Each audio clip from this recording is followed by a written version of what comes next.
مارج من نار فبأي آلاء ربكما تكذبان.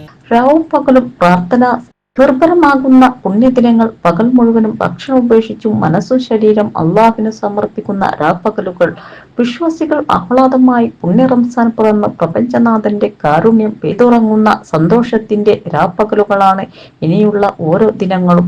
വീടും പരിസരവും അഴുക്കുകളിൽ നിന്നും സംശുദ്ധമാക്കി മനോഹരമായി സജ്ജീകരണങ്ങളോടെ വിശുദ്ധ റംസാനെ വരവേൽക്കാനായി മസ്ജിദുകളും തയ്യാറായി കഴിഞ്ഞത്.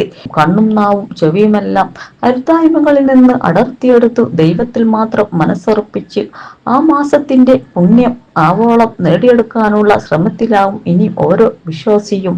സൽക്രമങ്ങൾ മറ്റു മാസങ്ങളെക്കാൾ റംസാനിൽ ഏറെ പ്രാധാന്യം നൽകുന്നു. അവസാനത്തെ 10 ഒറ്റട്ട രാവുകൾ ഏറ്റവും പുണ്യകരമായ രാവുകളാണ്. ഇതിൽ അവസാനത്തെ 10 പവിത്രമാക്കപ്പെട്ടതും 1000 മാസത്തേക്കാൾ പുണ്യകരമായ രാവുകളാണ്. ലൈലത്തുൽ ഖദർ ഖുർആൻ അവതരിപ്പിച്ചുവെന്നാണ് ഈ രാവിന്റെ പ്രത്യേകത. രാത്രിയിലെ തറാവി നമസ്കാരം, ഇഫ്താർ വിരുന്നുകളുമെല്ലാം സൗഹൃദ സംഗമങ്ങളുമെല്ലാം ഓരോ വിശ്വാസിയും ഇനി പ്രാർത്ഥനയുടെ തിരക്കിലായിരിക്കും. മൾട്ടിമീഡിയ ന്യൂസിന് വേണ്ടി തിരൂരിൽ നിന്നും ദിൽഷാദ് കുറ്റൂർ.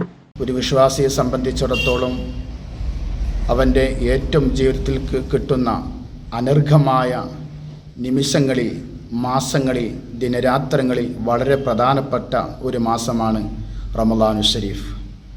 ഹബീബായ റസൂലുള്ളാഹി സ്വല്ലല്ലാഹു അലൈഹി വസല്ലമ തങ്ങൾ പഠിപ്പിച്ചതുപോലെ ഈ റമളാനുൽ ശരീഫിനെ 3 പാർട്ടുകളായിക്കൊണ്ടാണ് ഡിവൈഡ് ചെയ്തിട്ടുള്ളത്.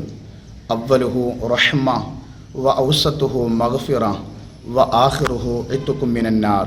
ആദ്യത്തെ 10 കാരുണ്യത്തിൻ്റെ 10, രണ്ടാമത്തെ 10 പാപമോചനത്തിൻ്റെ 10, മൂന്നാമത്തെ 10 ഇത്ഖും മിനന്നാർ നരകമോചനത്തിൻ്റെ 10. അതിലെ പ്രഥമ 10 കാരുണ്യത്തിൻ്റെ 10ലാണ് പ്രിയപ്പെട്ട മുത്തു മുഅ്മിനീങ്ങളെ നാം എല്ലാവരും നിലകൊള്ളുന്നത്. ഈ ആദ്യ 10 നാം ഏറ്റവും കൂടുതൽ ദുആ ചെയ്യേണ്ട, പ്രാർത്ഥിക്കേണ്ട ഒരു പ്രാർത്ഥനയാണ് ഹബീബായ തങ്ങൾ നമ്മെ പഠിപ്പിച്ചത്. അല്ലാഹുമ്മ ർഹംനി യാ അർഹമർ റഹീമീൻ. കരുണ ചെയ്യുന്നവരിൽ വെച്ച് ഏറ്റവും കൂടുതൽ കരുണ ചെയ്യുന്നവനായ അല്ലാഹുവേ, ഞങ്ങൾക്ക് നീ കരുണ ചെയ്യണമേ എന്നാണ് അതിൻ്റെ അർത്ഥം.